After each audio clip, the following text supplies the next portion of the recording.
Imana rero nishimwe. Twagomba tuvuge ibi by'ubuzima bw'umwungere wacu ikungiko Eliya. Hama rero muri ubwo buryo twaragize imfunyapfunyo kuko ntawuvuga ibyamuranze byofata iminsi. Twaragerageje kwegeranya ariko twovuga mu njamake nk'uko biri. Injamake y'ubuzima bw'umwungere wa mbere w'ishengero rya Pentecote ry'Ikiremba.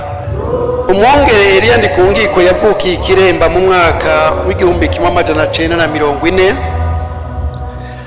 Uretse iyo yagiye ariga amashuri nko muri Kongo no mu Mubirigi, n'ingendo nyinshi yagize zo kuvuga ubutumwa bwiza mu gihugu cy'u Burundi no mu bihugu byinshi byo mu isi.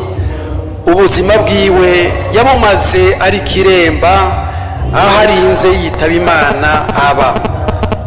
Yubatse urugo rwiwe muri Ruheshi mu mwaka w'1962, yubakana n'umufasoni Rachel Mweminani. Imana yarabahezagiriye, ibahezagiza abana 12. Umwe ariko yaramaze kwitaba Imana, hasigaye abana 11, abuzukuru 52, abuzukuruza 16.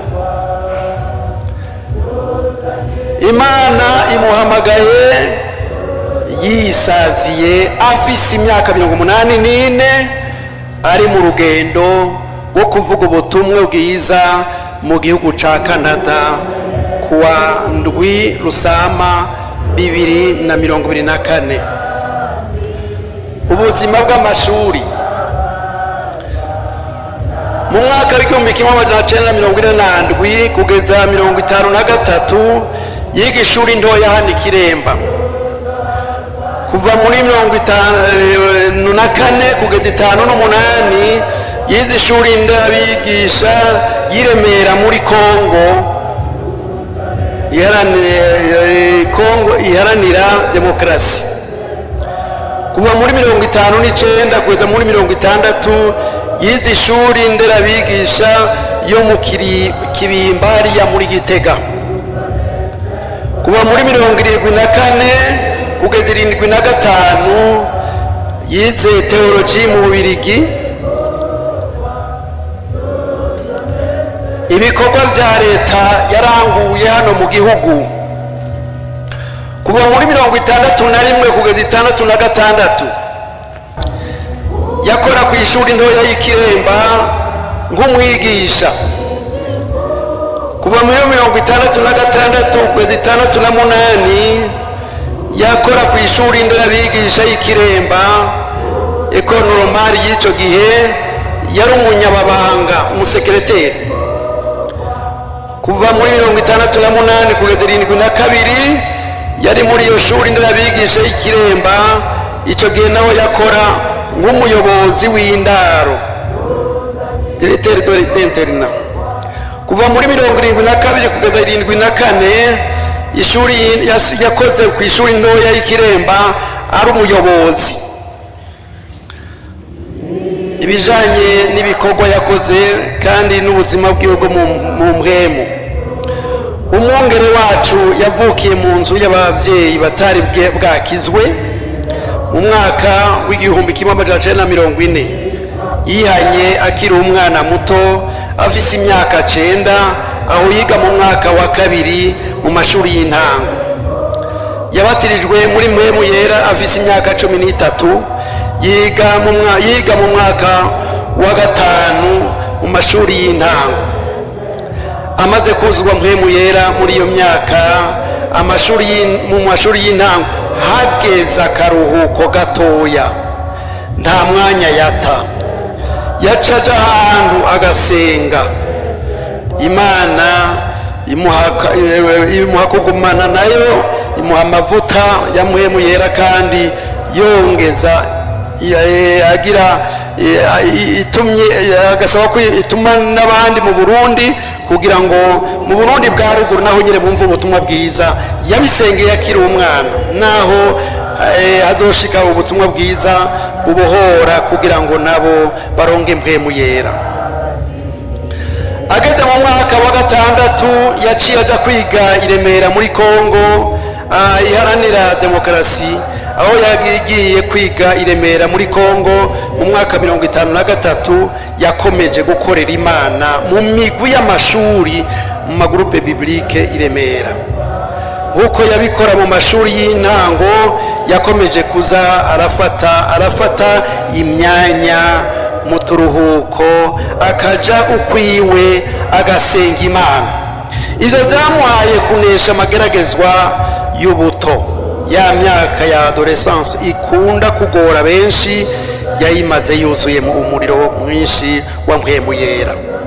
Umutwaro wo gukwiza ubutumwa bwiza mu Burundi bwa ruguru kugira nabo bahabwe kurya kuri mpwemu yera yarawamanye.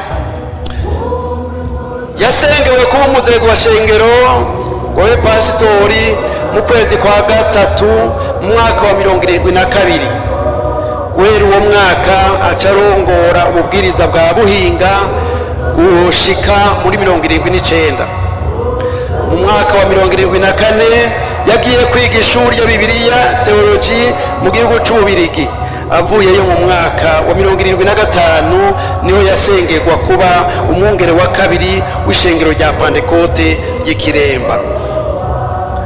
Yasengewe kuba umwungere wa mbere w'ishengero rya Pentecote y'Ikiremba itariki mu mwaka w'ibihumbi 2010. Yarangije urugendo rwiwe ari mu rugendo rw'ibikorwa by'Imana muri Canada igenekerezo ry'indwi Rusama 2024. Akaba yitavye Imana. Ishengero ry'Ikiremba rifise ububwiriza 108, abapastori 120, abadiakoni 1785, abavuga butumwa 1146, n'abakristo 2285 n'amajana aho yakoreye ibikorwa vy'Imana mu yandi mamisiyoni. Ubuzima bw'umwungere wacu bwabaye ubuzima bwo gukorera Imana. Amaze kubatirizwa kuzwa mpwemu yera yakomeje gukorera Imana mu mashuri atandukanye yagiye arigamo. Amaze kumva akanovera ku buryohe bwa mpwemu yera, akaba yarazi ko mu Burundi bwa ruguru batari bwamenye ivya mpwemu, yagize ubutwaro munini acanirwa cane no gusengera Uburundi bwa ruguru kugira ngo Imana yibuke aho hatari bwashike ijambo ry'Imana. Amagoze gusengerwa kuba umwungere wa kabiri w'ishengero ry'Ikiremba, yakomeje cane gukorera igikorwa cyo gukwiza ubutumwa mu Burundi bwa ruguru. Aho rero akaba yarafashije cane gushinga no gukomeza amashengero ya Pentecote ya Kirundo, Kagari, Kayanza, Mukoni, Gashikanwa na Maramvya ya Kayanza, no mu gice cyo hagati y'igihugu mu ntara ya Gitega. Umwungere wacu yarahakoreye imyaka itari mike afatanije n'umuhisi Pasiteri Nikodemu Nyandwi n'abandi bakozi b'Imana. Ibikorwa yakoreye Ikigozi mu Kirundo. Ishengero rya Pentecote rya Kigozi Kirundo ryatanguye muri 1966 ritangujwe n'ishengero rya Pentecote rya Mugara. Inyuma y'intambara y'72 ishengero rya Pentecote ry'Ikiremba ryaciye rija kuvyura ibikorwa. Umwungere wacu yagiye gukorerayo cane guhera muri imyaka ya 73, akaba yarakorereyeyo cane ashigikirana n'abapasitori witwa Muhisi Manwa Natanayeli na Paul Bamboneyeho. Abo bari amaze kwitaba Imana. Niwe yari umurezi w'ishengero rya Pentecote rya Kirundo. Niwe yabasabira byinshi, niwe yahagarikira iyubakwa ry'isengero rukaba rwinjiwe muri ico gihe muri 80, ari naho baca basengera abapasitori ba mbere, hama barimwo umwungere wa mbere w'ubu Gatari Wilson umwungere wa mbere wa hariya bo mu Kirundo muri uwo mwaka. Mu ntango niwe yigishije ibintu byinshi harimo n'isuku n'ingene bifata imbere y'abakuru na cane mu gusaba ibibanza by'insengero. Yakoreye ibikorwa byinshi byo kuvuga ubutumwa bwiza, gusaba ibibanza by'amasengero no gutanguza insengero, kubatiza n'ibindi byinshi. Isengero nziza cane Murama na Cewe n'izindi nka Murore niwe yazirondereye imfashanyo ngo zubakwe hatibagiwe n'amashuri menshi. Aho hose yagenda yigisha ijambo ry'Imana. Hariho yigishiriza ku kiyaga Cohoha akigisha nk'abantu 4,000 atakinyamajwi, abantu bakihana, impwemu mbi zikava mu bantu, ibitangaza bigakoreka kuko yakora acaniwe na bwa bushobozi bw'umuriro wa mpwemu yera. Hari igihe yabatiriza abantu 403 ari kumwe n'umupasitori baje bavuye Ikiremba babiri, yariwe n'umuhisimu umwungere Pasiteri Nikodemu Nyandwi, yari arongoye ishengero rya Pantekote ry'Igitega. Abo bantu 403 yababatiriza mu kiyaga Cohoha. Ahejeje kubatiza yasanze yariwe n'imisiba, ava amaraso menshi kugeza aho atashobora kuja gusangiza. Ayo maraso yahagaritswe n'abariko baramusengera. Ibindi bihe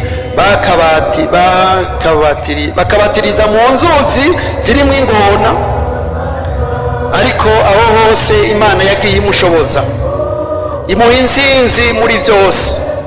Niho yaca ahanura kubaka ingomero zigezweho, haca hubakwa ingomero. Muri ibyo bihe yahuye n'inzara, yashobora kumara indwi atarya, agakomeza asenga kandi avuga ubutumwa bwiza, kuko icyo gihe abantu bakijijwe bari bake cyane. No mu bihe bibi intambara igihugu caciyemwo, ntiyigeze ahagarika ingendo zo kuvuga ubutumwa no gukomeza amashengero yo mu Burundi bwa ruguru, na cane ishengero rya Kirundo. Ishengero rya Pantekote rya Kigozi Kirundo yagiye kuronka ukwigenga muri 1989, ariko aho hose yasengera abungere ba mbere, ariko umwungere yagumye arigendera kandi arishigikira kugeza yitavye Imana. N'imbere yuko aje Canada, aho yavuye yitabira Imana, yari yagendeye ishengero ryo mu Kirundo, hanyuma ararayo n'umwungere wo mu Kirundo. Mu gihe ca Pasika Imana yamuhamagaye, yasezeye ishengero rya Kirundo, akaba yitavye Imana. Iryo shengero rifise ubwiriza 127.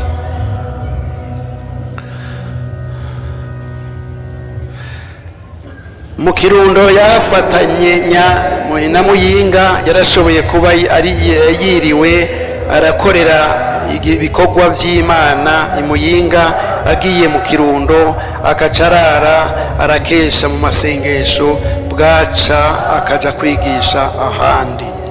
Ibikorwa yakoreye muri Muyinga, yavuze ubutumwa bwiza cyane mu ntara ya Muyinga. Muri iyo ntara yarakoreye cyane mu bice bya Kagari, Karama na Mukoni, afasha gutanguza no gukomeza ayo mashengero.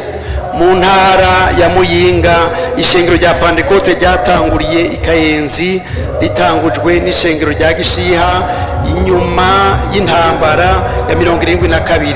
Ishengero ry'Ikiremba ryaciye rituma bavuga butumwa ngoraniwe Wilson na Makarakara Elisha baza kuramira no kuvyura ibikorwa. Ico gihe baciye bakorera hamwe mu kuvuga ubutumwa bwiza.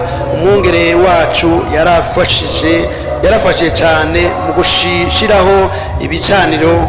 Kayenzi yavuye yimukira Mukoni, Karama mu Kigasogwe no mu Kagari mu Gashoho, aho hose yashinze ibicaniro. Ubu ni ibyicaro by'amamisiyoni manini. Aho hose yarafashije cyane no mu bikorwa byo kubaka insengero kugira abantu barongaho basengera kandi heza. Niwe yasaba ibibanza by'Karama, Kayenzi, Mukoni na Karusi. Kiremba yagiye gusubiza Gishiha, Kayenzi na Karama muri 78. Kiremba Ikiguma na Kagari niwe yasengeye abapastori babiri ba mbere mu Kagari 84, harimwo n'umwungere wa mbere arongoye ishengero rya Kagari uyu munsi. N'inyuma yaho naho Ikiremba yari imaze gushikiriza Gishiha, Karama, Kayenzi, Mukoni. Umwungere yagumye akorerayo mu gufasha kwigisha abakozi b'Imana, kubaka insengero, kubaka amashuri n'amavuriro. Akarorero kagaragara n'urusengero yubakishije arorondereye financement w'Imwakiro.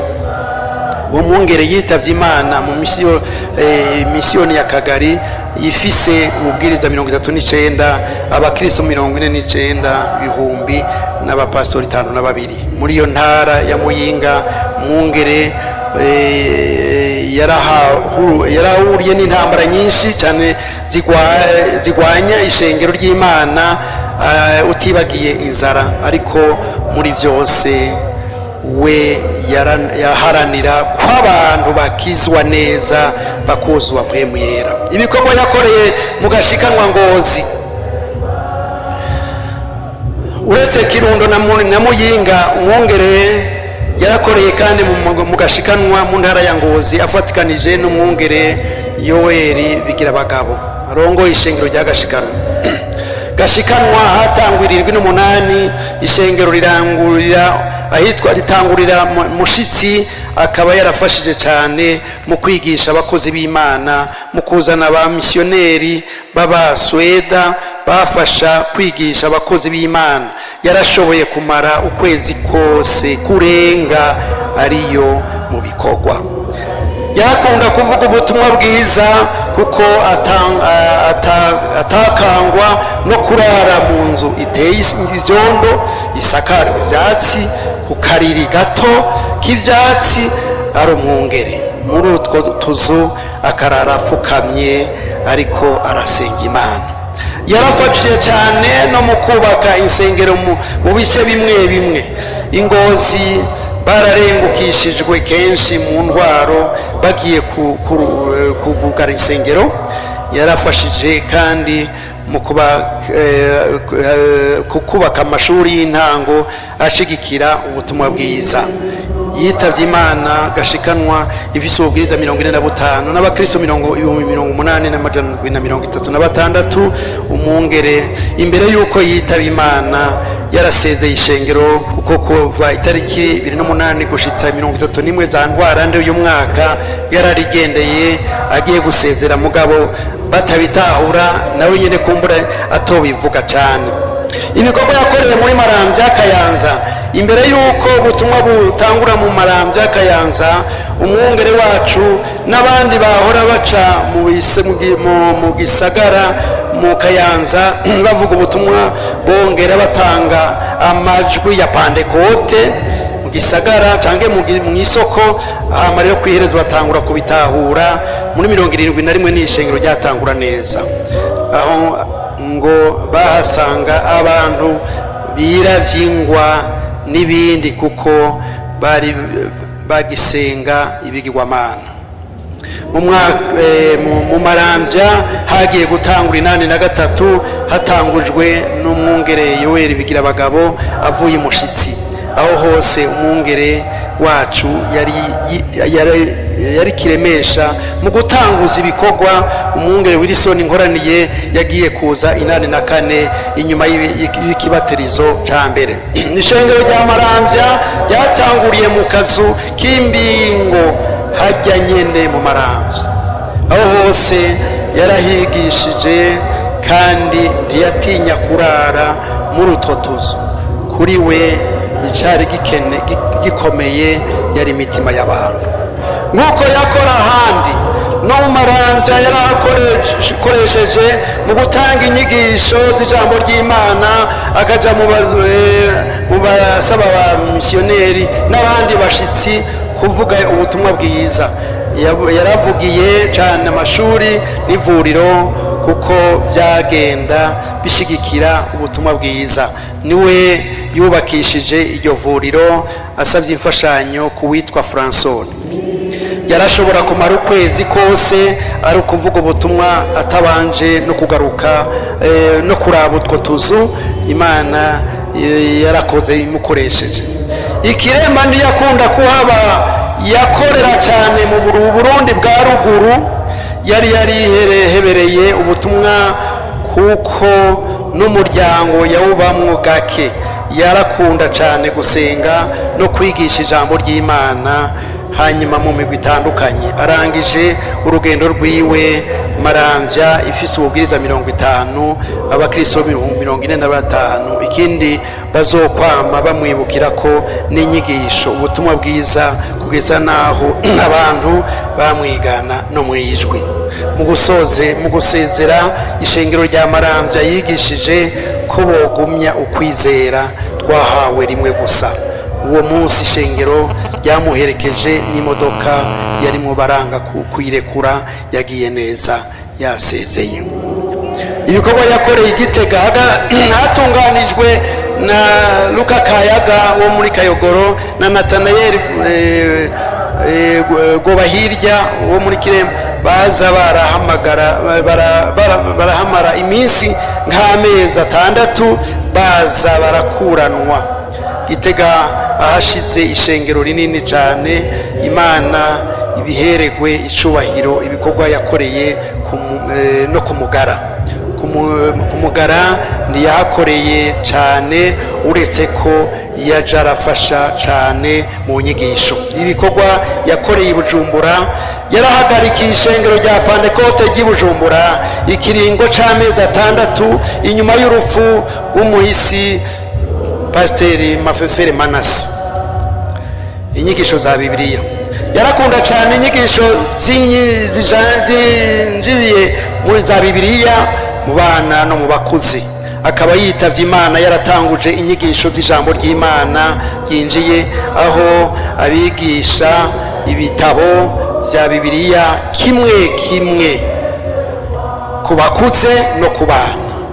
Ku bakuze izo nyigisho zikaba zari zimaze gutanguzwa mu misiyoni 10. Ku bana naho zikaba zimaze gutanguzwa mu misiyoni 7.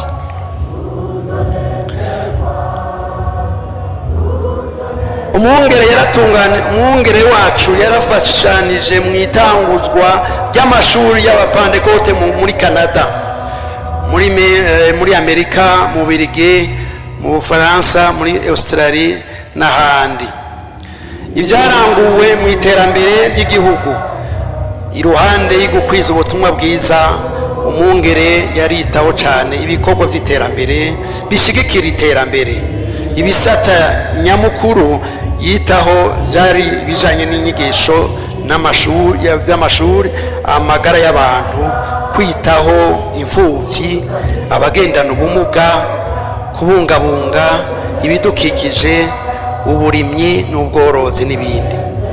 Ibijanye n'amashuri, umwungere yitavye Imana ishengero ry'Ikiremba rifise amashuri y'intango 142.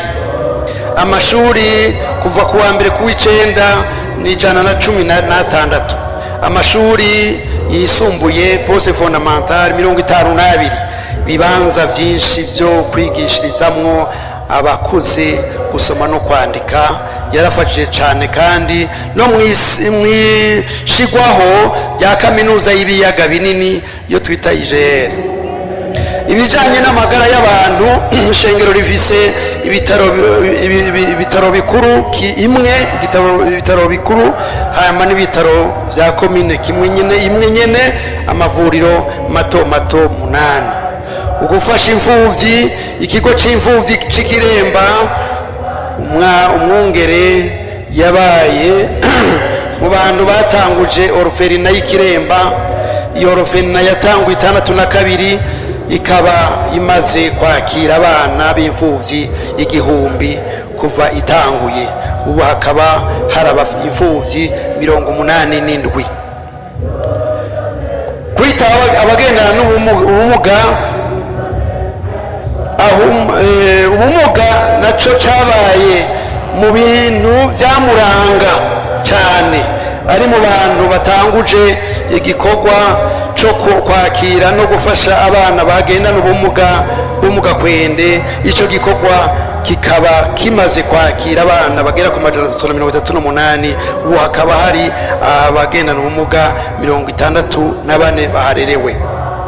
Indunduro muri ivyo bikorwa yaranguye vyose, yarangwa no kwicisha bugufi guhambaye k'umuzezwa shengero, koko ahimbara Imana, arinze arangiza asenga afukamye agikesha nijoro, ari imbere ya nyenijuru n'isi, nibanga rihambaye koko.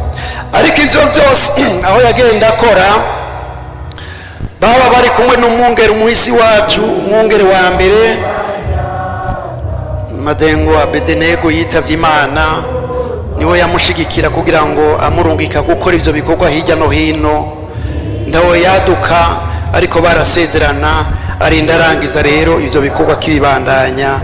Mu njamake ivyo yaranguye ntawo bihwanya, ariko hasa nahateguwe agatabo twibaza ko tuzokagwiza, na kandi cyane gafatanye n'ibikorwa bakoranye n'umuhisi mu minsi iri imbere kizosohoka.